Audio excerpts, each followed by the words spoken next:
Hi, welcome to another edition of Meet the Mayor. And once again, the mayor has decided he's going to come and talk to us.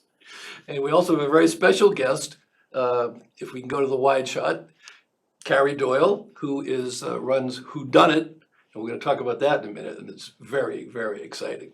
But let's start with one of your favorite subjects, Yes, I'm ready to go. the ambulance.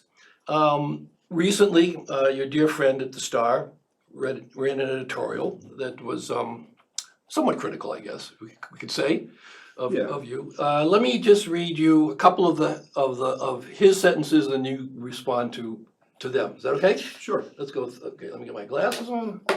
So the first part of the editorial was, about a year and a half ago, East Hampton Village Mayor Jerry Larsen initiated a takeover of the ambulance service, which had been provided since the 1970s, not by a municipal department or by the fire department, but by a nonprofit organization that contracted with the village and the town.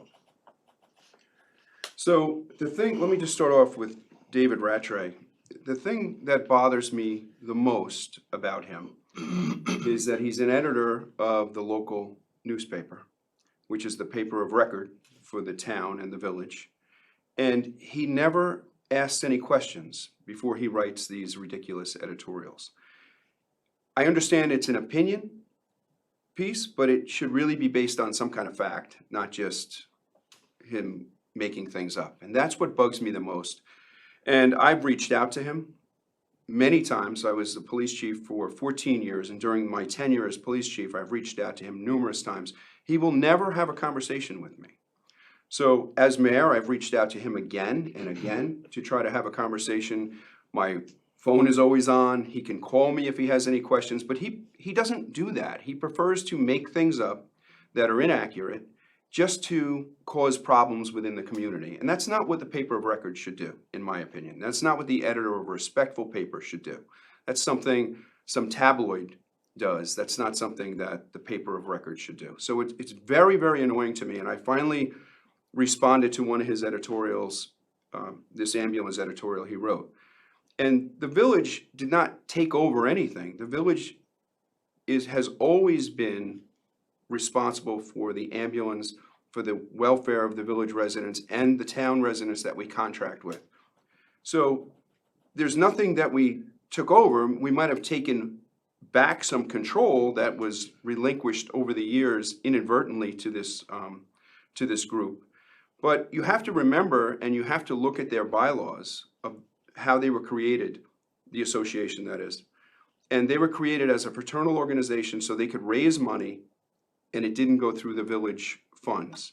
The village funds the ambulances, we house the building, we pay their retirement, and there's nothing the association pays for other than social events, such as like they take their members to Manhattan to see a play, and they'll rent a jitney bus and things like that. They'll have a holiday party. They'll buy some clothing for their members, like jackets and things like that with their insignia. So, as you know, and we've talked about this on many shows, we came to an impasse with the association where they wouldn't do any of the things that the village board wanted them to do to make it a better organization. And we just finally had enough, and we took control back, and we created an EMS department, and we're in the process of, we can't work anything out with this current association, so we're in the process of, hopefully a new association will come along, and then they'll have a place to raise money and have their fraternal events. So I think I answered that question. You did, thank you.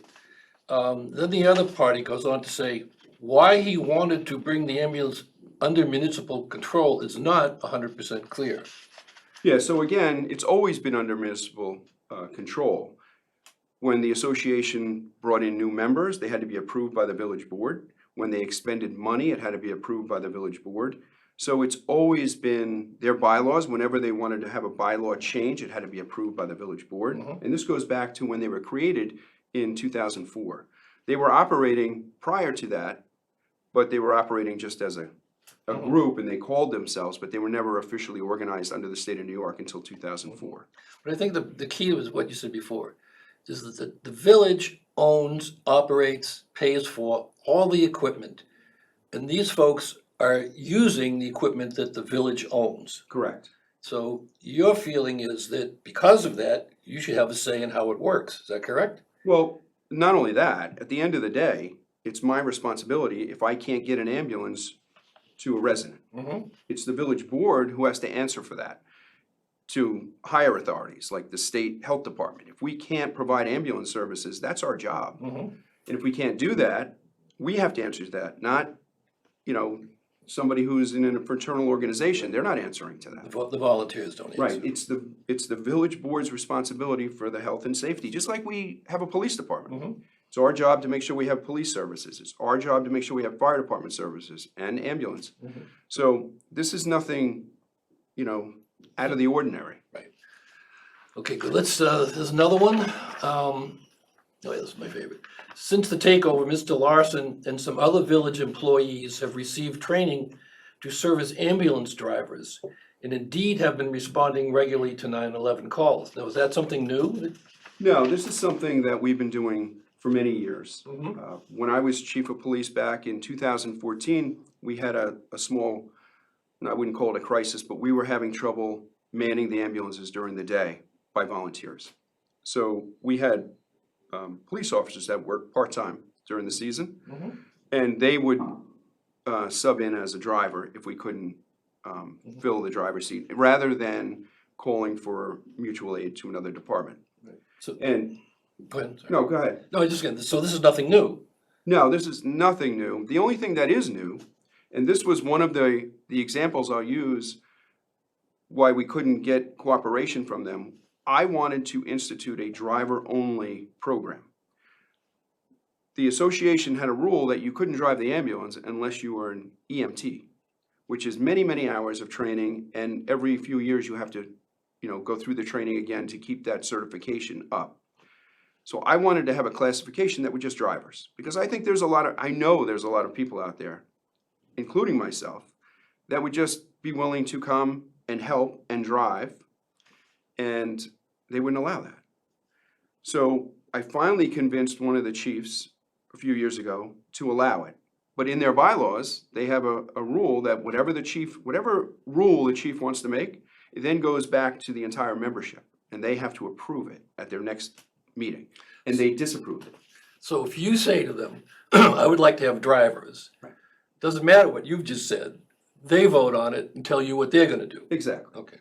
And I use the same story. Let's say the village hired an electrician, and the electrician works for us in the building, and he's a subcontractor. And I say to the electrician, listen, I'd like a light switch right over here. And then he goes back to his boss at the electrical shop, and the guy says, no, we don't we're not putting a switch there. Tell the mayor no. Right. So then he comes back and he tells me, no, you can't have a light switch there. My boss said no. Like, who's running the show here? Exactly. Okay. So that's a small analogy of what was going on. Right, but that is one of the issues that came up. Yes, that was just one of the issues. There were other issues like I wanted to add more paid personnel, Mm-hmm. EMTs, because we're, again, having a volunteer problem. And they didn't want that either. And I finally had to force it on them, and that's what really caused the rip. Even though when we had these public hearings and all of this, they said, oh, they love the paid staff, which is all not true. Not from the leadership back then, that was not true. Mhm. So that's what caused the major problem. So, The last one I have, it says, it's also clear from the radio traffic that the mayor has to drive the ambulance regularly because his own takeover has resulted in reduced numbers of volunteers. so it's another untrue statement. I enjoy driving the ambulance. I've said it for years that I would drive the ambulance if they had a driver-only program. So when I push the issue to get the driver-only program, of course, I'm going to step up and drive. Mhm. But they don't count on me or require me to do anything, and it's not necessary. I haven't driven in probably over a month right now because I've been extremely busy with a lot of other work. So I haven't been able to help them. and they're still doing very, very well. So We haven't been spending 4 hours a day driving the no, ambulance, no, have they? no, I have not. Okay, great. So again, just his editorials are just very frustrating for me because he puts out the wrong information and it really gets the public upset and nervous. And a lot of people, especially the elderly community, they read his thing, they believe what he's saying, and then they're not sure if they're gonna get an ambulance. So it really causes undue stress on a lot of the community. And it's irresponsible of a newspaper editor to put those things in writing when So- they're not true, and he can verify if it's true or not. We So- have statistics, right, Mhm. that will show that our numbers are much better than they were before we took control of the ambulance. So, Good. but he refuses. I mean, he knows how to foil. He does it for a lot of other things, but he refuses to get the real statistics because then he wouldn't be able to print the nonsense he prints. Okay, great. So enough about him, right? Exactly. Let's move on. Let's move on to something a little more interesting. So there's a little town in Missouri called Eminence, Missouri. I think there are about 500 people who live there. And recently they had a major fire. And unfortunately, it was in the firehouse. And I think we have a little video of this, and then we'll talk about what that means to the village. So here's the fire station ablaze, and as you can see, it's hard to see, but those are all the vehicles inside there, and they're all destroyed.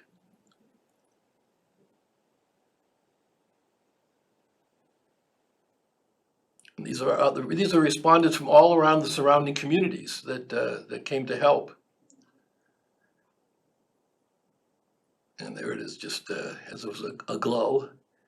And I think we have one more of the burned out truck, and there it is. And that's the truck that's what's left to them. Yeah. So what does that mean to the village? So we have a fire and ambulance administrator that the board put in place a year ago, maybe not even 6 or 7 months ago. His name is Jerry Terza, and he was a long time dispatch supervisor for us. He was a fire chief for many years with the village, and he's just a terrific guy, and he understands how all of this works very well. And he's actually the one who found this department. I guess they have magazines that I know that when I was in the police department, you'd always get like Sure. police subscriptions, and they get fire subscriptions. He read this story about them losing the fire truck, and when our truck became available, instead of scrapping it for scrap metal, he thought it would be a good idea to donate it to this department, and he approached the board about it, and we love the idea. It'd be nice to help another community rather than just send the truck to the graveyard. So here's a picture of this is the truck, excuse me, that the village owns, and you're gonna send this one down to them to help. yeah, and this truck, it looks great, right? But it's probably 25 years old. Really? Yeah. I mean, our department keeps the equipment in great condition, but that's one of the trucks that we had to replace recently. So it's great that we can donate it. So it's gonna go to good use to the lovely people in Emmons, Missouri. Great, that's terrific. Let's go on to something else. We have a guest, Carrie Doyle. There she is, the mysterious Right. Carrie Doyle. And she's gonna tell us about a thing called WhoDunIt, which I believe was your brainchild. And I think last year was the first of many that we're gonna have. Yes. So why don't you tell us a little bit about what it is? It's gonna happen in April, and I think we have some photos. You can talk to them, or we'll just run them through and you can discuss what's going on. So welcome to the show. Thank you. Glad you could make it. Yeah. And tell us a little about WhoDunIt. Okay, so the Hamptons WhoDunIt. So when I was running for East Hampton Village trustee 2 years ago almost, I was asked what we can do to help off-season programming to bring more people into the village. And I'm a mystery writer, so I said, Mystery and Crime Festival. And so when I was elected, the mayor said, I love that idea, let's do that. So the mayor and his wife, Lisa Larsen, and I sat around his kitchen table for a few months, and we came up with our ideal situation of what would be the most interesting, best way to do this. And so we were fortunate enough that we reached out to a bunch of fiction writers and true crime experts and forensic experts. And we were able, within 8 months, we had a great committee come together and have the inaugural Hamptons WhoDunIt. We had Michael Connolly, best-selling authors. We had about 15 New York Times best-selling authors last year. And then this year we will have the same. So what we like to do is, our mission statement is to be something that is for the people of East Hampton, not something that just takes place in East Hampton. So we want to have people come to our village. It all is exclusively in the village. And we want to have people stay in our inns and promote our businesses. And a lot of our merchants reported a 50% uptick last year in business. So that's our mission statement. So we try and keep our prices low, and we offer a lot of free programming as well. So some of the things we offer, we have panels with our true crime forensic experts, as well as with our authors, our mystery authors. And then we have we work in collaboration with the East Hampton Library, and they do, which is where most of our panels take place, and they do escape rooms on Friday night. We launch with a kick-up party. What's an escape room? An escape room is, I actually have never done it. It's popular with all ages, where they come in and they have to solve a puzzle to get out of the escape room. Right. So that's free. And then we launch with a kickoff party on Thursday, April 11th at Maidstone Club. That's a ticketed event. And then Friday, Saturday, and Sunday are panels. And then Friday night, we have the escape rooms. We also have a fiction trivia night at the Hedges Inn with some of our authors participating at mystery trivia. And then Saturday night, we have Wine and Crime. This woman, Cheryl McCollum, who's on the CSI board, and she created an institute. She comes and she talks about a cold case, and then people will be at tables having wine and hors d'oeuvres, and all of our forensic experts, which include death investigators, cold case experts, prosecutors, defense attorneys, behavior analysts, polygraph experts, will come to everybody's table and go over the cold case and try and come up with a new take on solving the cold case. That's terrific. And then we have Hugh King does very popular graveyard tours. A lot of people don't know that before Salem, 30 years before, East Hampton had the first witch trial. The trial didn't actually take place in East Hampton because we didn't have the court. I think it was in Connecticut, but Goody Garlick was the first accusation. So Hugh King will talk about that. And then we also have an amazing thing. We're collaborating. We're a 501c3 now. So we're collaborating with the East Hampton High School. And so that's a really important component for us, the educational component, and to work with our school. Forensics is one of the fastest growing fields, so it's important to expose our students to that. And we're having, what we had last year, something called Who Killed the Mayor? There's a company called Forensics World. Still here though. Yes, which You guys failed. that's it up there. Last year that took place at Village Hall, and it's run by Forensics World, which does CSI Challenge, and they offer all these clues, and you come in and it's an hour and a half, and you put on this hazmat suit, and you get a little, pad, and you try and solve the crime, and they have actors who you interrogate. Now this year it's going to be not at Village Hall, but for the first time it's going to be at the Sea Spray Cottages. This is the first time in 30 years these will be open to the public. 1978, Sea Spray Inn burnt down, and the village bought the 16 acres, and there's 13 cottages which are rented out in the summer to mostly people, who use it. A lot of them use it as a cabana, but this year we will have the Forensic World experience there, which is going to be incredible. This is great for kinesthetic learning, and there's all sorts of clues. They use DNA. It's run by former cold case sergeants, so they do anthropological clues, DNA analysis, bone analysis. I mean, not real bones, but it's a whole experience. The high school goes through it on Friday, and then on the 12th, and then 13th, it's open to the public for ticket holders. So that's just an amazing immersive experience, interactive learning. You're sort of figuring out the puzzle of who did it, and it's all related to they never found out who burnt down the Sea Spray Inn, whether it was arson. So this will play into that story as well. That's terrific. So there's a lot of things offered.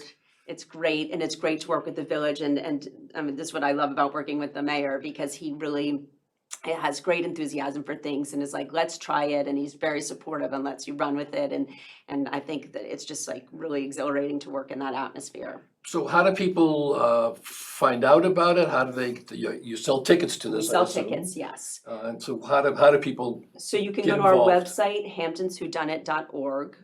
It's on the bottom there, hamptonswhodunit.org, and you can click on the ticket links. I will say tickets, some things are selling out. If something you're interested in is sold out, we have a link for info on our website. write in to us if you're interested to be on a wait list, because it doesn't allow us to do that on Eventbrite where you get tickets, but you can write us, some things, if there's a demand for a lot of programming, we can add more programming. So, but there's tickets, the weekend passes for the panels, and then the separate events, the Maidstone Club Party, the Wine and Crime, the Trivia Night, the escape rooms, and the escape rooms and graveyard tour are free, but we ask people to sign up for it so we have an idea of numbers. So if they go on the website, so I remember there's a calendar for each of the days. Right. For each of the things. Yes. And you can buy individual tickets to any particular one. Well, Or the you can buy- panels you can either buy a day pass panel or weekend pass. You can't buy it for an individual panel, but it's really a good deal. It's $50 a day. It's like not as if you go to the movies and get popcorn, that's more expensive. And this is to about 10 panels. And we have, some of our best-selling authors are Ruth Ware, Brad Thor, Ashley Flowers, and S.A. Cosby. And a lot of people don't recognize the names, but they recognize the book covers of these people. They're in every airport you're in. So you'd say, oh yeah, it's that person. And so we're really fortunate that we have such extraordinary talent coming to be participating in this. That's terrific. I can't wait for that. I'm gonna do that this year. Yeah, it's really great. It's so much fun, and the most fun I had, going to some of the panels were great, but the after hour thing, going to dinner and meeting a lot of the people that were just out, like traveled really long distances. So I met a couple from Australia, I think, other people from out of state that all came here just for us. I mean, that was well, not for us, but Yeah, well, the for mayor will great- be doing a panel this year. He did last year a crime bus. yeah. Do you know So- things about policing? So I've done a lot of research on crimes from historic crimes, so old stuff from West Hampton all the way to Montauk. And I've got about 35 cases in total. Some of them are unsolved, some of them are solved. So I'm going to be doing a panel/lecture at the library on Saturday morning at 9 o'clock. So I'm encouraging people to come. If you want to hear some interesting stories that happened here in the Hamptons, you should come. It's really going to be a interesting talk. I've been working on it for a long time, but recently I've put together even more. I think it'll be more interactive. I think it'll be a lot of fun. Terrific. I mean, I know it's crime and it's not always fun, but it's very I find it so interesting to see what has happened here in the past that we have no memory of. And there's one case that even took place in East Hampton Village that really got me involved in this research. When I was chief, I received a phone call from a woman who told me when she was a child, she lived on LaForest Lane, oddly enough, right? That's coming up on our agenda today. But lived on LaForest Lane, and she was a small child at the time. So it was 1952, I think it was. And an intruder broke in while her parents were at dinner, and they had a babysitter, and the babysitter was kidnapped. And then the babysitter was beaten and raped and later found on the side of the road on 114. So I thought the woman had the wrong police department because I had never heard that. I've been with the police department since 1983. I know this was 1952, but there were still people around back then that had been on the force right after that era. But you think they would have heard about it. Even Paul Rickenbach, who is the former mayor and he was also a former police officer, I asked him about it. He knew nothing about it. Really? So he came on in the 60s, I believe. So I immediately went down into the archives and I started digging through, and there it was. I found the case. Wow. And it's actually unsolved, but I think I've solved it. So So we'll have to wait until April. with the help of somebody else. April 12th. Yeah. Well, I'm not doing that case. So, Oh, okay. yeah, so.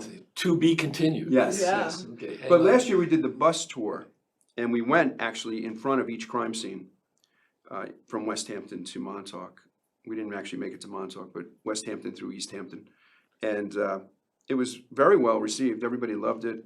And You've got had a lot- offers to do it again. yeah, I got offers to do it again. This But could be a whole second career for I you. know, this would right? be, I think this is going to be better because we can cover more ground, in the library than we can on a bus, believe it or not, because it's Yeah, sure. the time period to drive, it just takes too long. Sure. And in the summer, the traffic, so this will be much better and it'll be cheaper. Terrific. Well, I You can't don't wait have to to rent see a this. bus.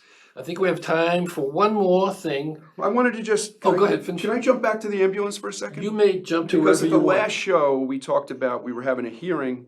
Oh, with yes, the- yes, with go the ahead. state, which is a group, it's an arm of the state in the county called REMSCO. And we were looking to increase or expand our certificate of need. Right. So a certificate of need is what an ambulance service needs to operate within your jurisdiction. So we have that. So we have a certificate of need to operate the ambulance in the village. But over the years, we've had this contract with the town to cover areas in the town because they don't provide ambulance services. And we were told that we need to operate in those areas, we should really have not only a contract from the town, which we have, but a expanded certificate of need Correct. issued by the state to be able to operate in those. God forbid something bad happens, you have it. So the village has never had that historically, even when the ambulance association was involved. They never had that certificate of need to operate outside, even though we did. Mhm. So we applied to the state, we had a hearing, and on March 12th, the state approved our expansion of the certificate of need. So that now, hopefully, has ended all this drama with the former ambulance association members. So, Well, that would be nice. yeah, and then we can just, focus on what's important, providing ambulance services, and volunteers can focus on what they joined for, to serve the community, not to fight with the community. So Terrific, terrific. Well, once again. that kind of finished this up. But I looked at our cheat sheet and I saw that. That's right, we if I didn't mention forgot to that, mention so. that, that's great. And that's an This is important you. part of this whole. Terrific. Well, Carrie, Mr. Mayor, thank Thank you you. so Thank you much so for much. coming. It was so Thank much you fun for having talking us. to you Nice guys. chatting with you. And we'll see you next month. Yeah, it goes very Thank fast. you very much for watching. So long.